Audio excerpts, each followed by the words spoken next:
What's up, team? Welcome to the video. I want to talk about that late afternoon lull from like 2 p.m., 3 p.m., 4 p.m., 5 p.m. when maybe you're at work, maybe whatever you're doing, you get tired, you might get irritable, you might want to take a nap, you might get hungry. Basically a dip in energy levels in the afternoon. What may be causing that and how to prevent it so you can continue having a good day without experiencing that, okay? There are a lot of things, and I'm speaking anecdotally here, right? I'm speaking from personal experience, I'm speaking from dealing with clients and testing different strategies, but there's a few different ideas that I have. The first one isn't what you probably think. It's not physiological, it's not eat this food or, you know, do this thing or meal time in this way.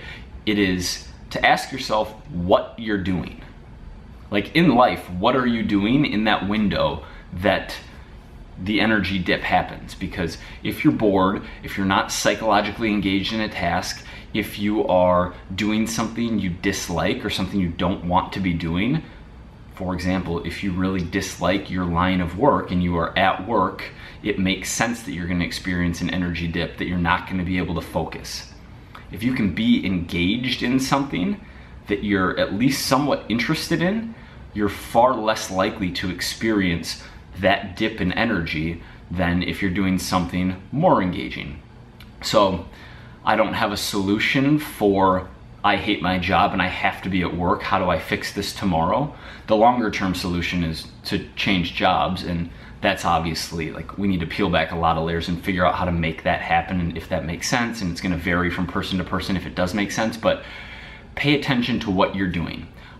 Stay-at-home moms are a common example where it's not like someone who hates their job and they dislike what they're doing and experience the dip in energy. It's literally an afternoon lull. Maybe kids are down for a nap, maybe like, I don't know, whatever it is that they're doing, it's boring. It isn't intentional. It's not like a specific thing, be it a hobby, be it something fitness related, be it having something scheduled for that time, and that's where that happens. And people fill that dip in energy and focus with food, right? Because eating, and specifically eating foods that taste good, releases brain chemicals that make us feel good, which for fat loss is not a beneficial solution. So pay attention to what you're actually doing in your life in that window. I have a few more. One is hydration. This one's simple. Like if your piss, sorry to be like gross about it, but if your piss is yellow or like dark yellow, drink more water. Straight up. Like what I've found anecdotally in myself is that being super hydrated leads to marginally more alertness. And if I catch myself tired mid-afternoon, I'm often dehydrated. So put down 2 20-ounce glasses of water within a half hour, get myself feeling good. The types of foods you're eating leading up to that point in the day, obviously, if you're not eating any fruits and vegetables, if you're eating like a lot of sugar, a lot of processed foods, a lot of foods without fiber, very little protein, like any mix and match of everything I just listed, if that's what you're doing leading up to that point in the day, those are all easy fixes. Eat fruits and vegetables, get enough protein, eat more fiber, and see if that changes how you feel in the late afternoon and gives you more sustained and better energy.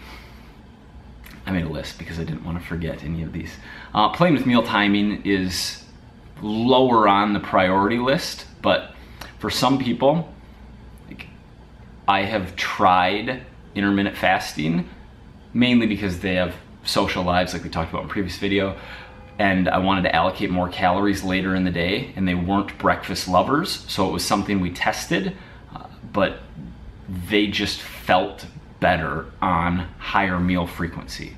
Not because higher meal frequency is better or worse for fat loss, but because eating 3 meals and 2 snacks, or call it 5 meals, spread more evenly throughout the day, gave them more sustained energy levels than not eating anything from 7 a.m. to 2 p.m., eating a big meal at 2 p.m., and then feeling tired after that meal.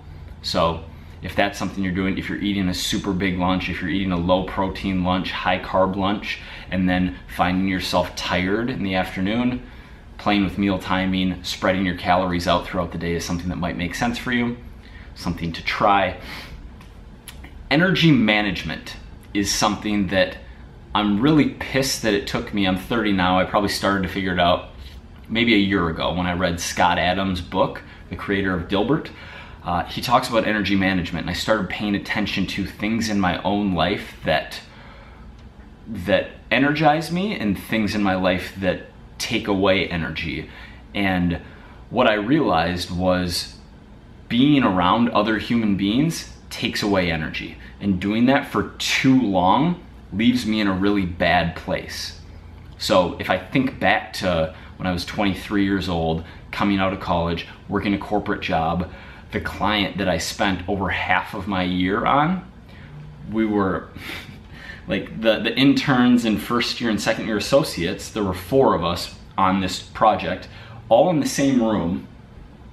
Maybe it was like a 10 foot by 10 foot room. There was a table, there were 4 of us sitting around this square table, and I could barely make it past noon without no energy, couldn't focus on work. And it was that introversion, that being around other people without a break, being by myself, that really just wore on me. So paying attention to the things in your life that either make you feel more energetic or make you like drain your energy is going to lead to you making the proper adjustments to feel better consistently.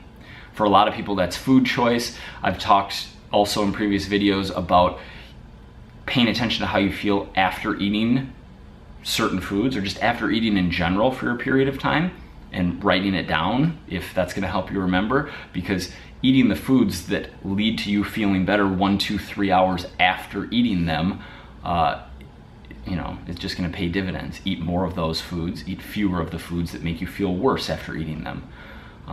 For me, like whey protein shakes, I feel great after. High potassium foods, bananas, like muscle milk actually has a fair amount of supplemented potassium.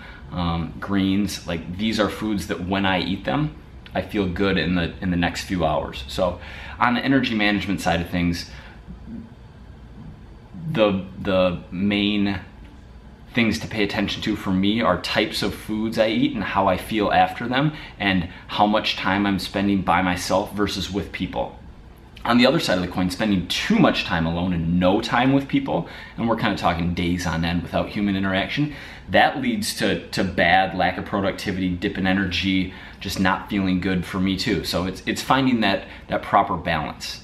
And the last one I have is paying attention to sleep and caffeine intake. So if you're not sleeping well, I'm gonna link a video below, and I'm gonna remember to link this video below, probably 80% chance, about 5 ways to improve your sleep. Implementing those 5 things to help you get better sleep so that you feel better throughout the day, and tracking your caffeine. Different people can handle different amounts of caffeine. Maybe it's 250 to 300 milligrams per day is kind of your cap. Maybe you can handle 400 to 500 milligrams per day and still feel good, not get jittery, still get high quality, uninterrupted 7 to 8 hours of sleep per night, or however much sleep you need. Maybe slightly more, maybe less if you're in that percent of the population that can get by on 5 hours of sleep per night. But paying attention to how much caffeine you're ingesting daily and how much high quality sleep you're getting per night. Because if either of those 2 are off, it's gonna lead to dips in energy, whether it's that standard classic mid-afternoon, late afternoon dip, or at other points in time throughout the day. So to recap, the most important thing I've found, pay attention to what you're doing during that dip in energy. Are you engaged? Is it something that you're enjoying? Is it something that you're focused on? Or are you bored? Or are you unhappy with the task? Or like, if you're bored, you don't even have a task or something to be doing. Stay hydrated, eat more micronutrient dense foods, hashtag you're the micros.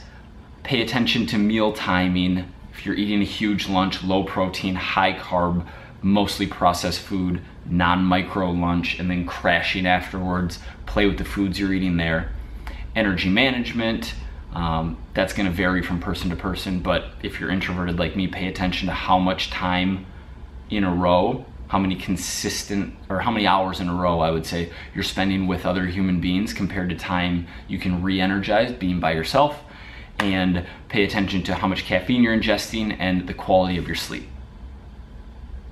That's it. Thanks for watching the video. On the last video, a lot of questions, a lot of comments below, some related to the video, some not related to the video. I love that. It gives me ideas for content. It gives me questions to answer for Q&A videos, which I really like. These like education type videos I'm into. Even the questions I don't answer, it doesn't mean I'm not paying attention to them. Usually what it means, like there was a really good question about my thoughts on ketogenic diet. It doesn't make sense in a Q&A video where I hit 10 or 12 or 15 questions to answer something like that. That will be a standalone piece of content, blog post, YouTube video. So it's not that I'm ignoring any of you guys, it's just that some questions don't make sense for Q&A videos. Okay, thanks for watching. Please hit the like button. See you tomorrow, 3 p.m. Eastern.